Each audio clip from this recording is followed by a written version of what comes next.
about the rust in the Suzuki for a long time, and I haven't really wanted to get stuck into it, try to fix it, see how much there is. But I've decided to do it now.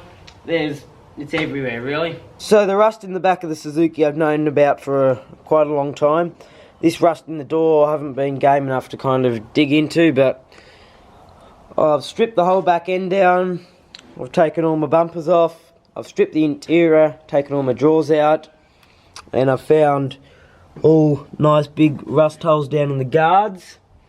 I've found a nice bit of rust when I pulled this window out. I would never have thought that was there. I've found all this rust, which I knew was there before, but some new bits there that I didn't know. A few bits around the bolt holes, and I'm going to pull this window out next and hope there isn't any rust around those sills.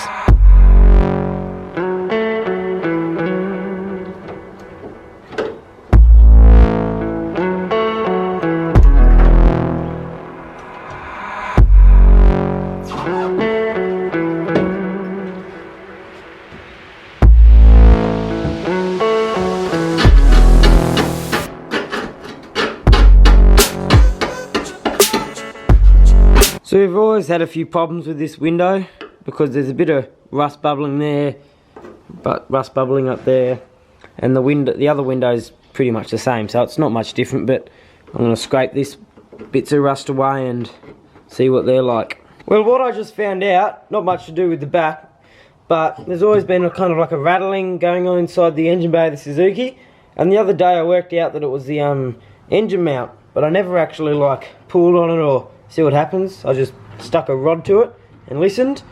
But watch this. When you can move the whole engine like that, yeah, the engine mount's totally shot. So another bit of rust that's been here for quite a while is this, there's a big hole, don't know if you can see it down there, rotted the whole way through. This whole front piece here's got quite a bit of rust through it. There's a fair bit of surface rust coming through underneath.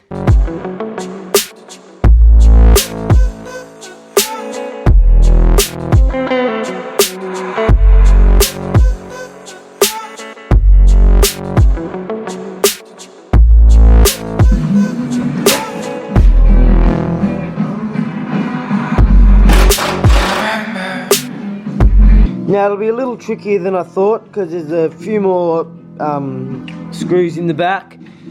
There's quite a few hard ones to get underneath, and this one's tack welded there, but that's no problem, I can just grind that out. So because a lot of this rust underneath the bull bar is quite hard to get to with it on, I've dropped it down just a bit now, but I think I'm going to pull the whole thing off. It's not hard, it only takes 5 or 10 minutes to get it on or off.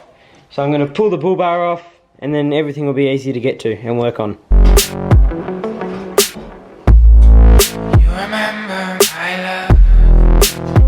I'm having a bit of trouble getting the body screws off.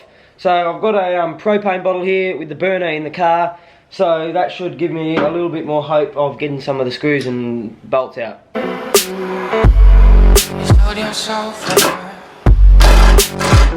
Oh, look at that!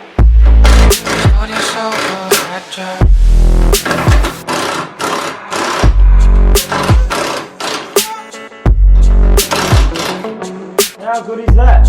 I've got some new spotlights, or new old spotlights, and I just tested them then. They're pretty far, they probably go 500 metres, about that, so they're not too bad. Good beam, pretty good spread as well. So I'm going to put them down the bottom of the bull bar, and we just have to drill a new hole further up so they fit in there, and then wire them in, and they've kind of got like a running light in them as well, and a big spotlight in the middle. So the running light I'm going to wire into my running lights that are already on the car, and then the big spotty is going to run into the existing switch inside.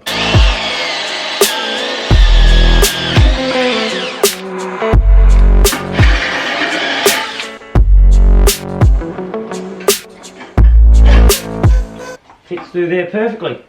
So both spotties are on now, adjusted a little bit just to get them kind of the right angle.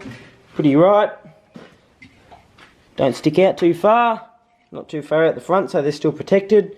Now I've just got to chuck them on the car and sort the wiring out. So I'm just putting a little bit of solder on all the wires here, so it kind of stays in the connector a bit easier and doesn't spread the wires. So now that we've got them all soldered, I'm going to chuck some connectors on them.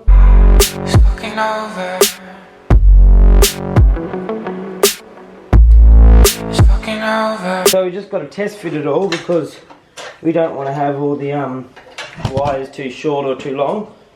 So I just put the bull bar on.